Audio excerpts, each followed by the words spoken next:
wala si Ate Joy. Pero hindi lang naman po yung dahilan kung ba't ako malungkot. So, ano pa lang ba't ka malungkot? Kasi nasa ospital po si tatay. Kailan pa? Kahapon po. Kahapon. Ba't siya na hospital? Inatake po ng high blood. Pero kumusta na siya ngayon? Ano bang balita? Hindi pa po okay. Hindi pa okay. Di ba siya din yung na-hospital nung nakaraan? Opo. Halos pabalik-balik na lang nga po sa ospital. Pabalik-balik na lang. Grabe. Sana maging okay na yung lolo mo. Pag-pray natin yan.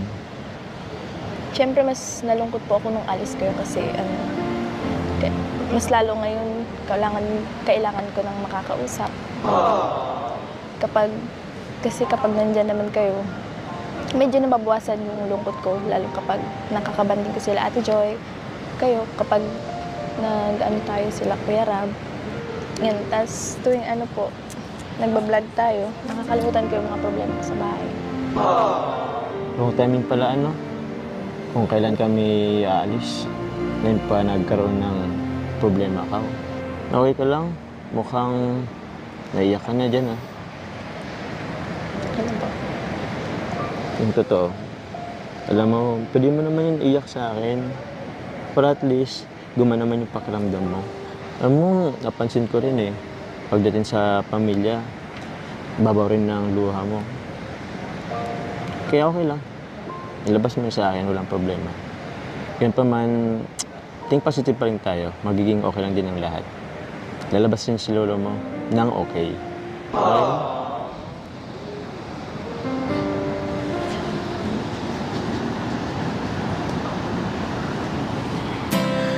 Okay?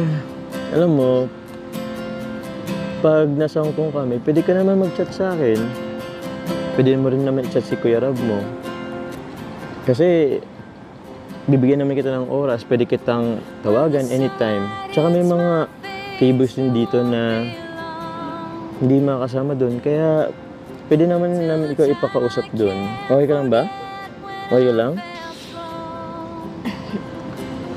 Magiging okay lang din yan. Sige lang, hindi kita pipigilan. Labas mo lang yan.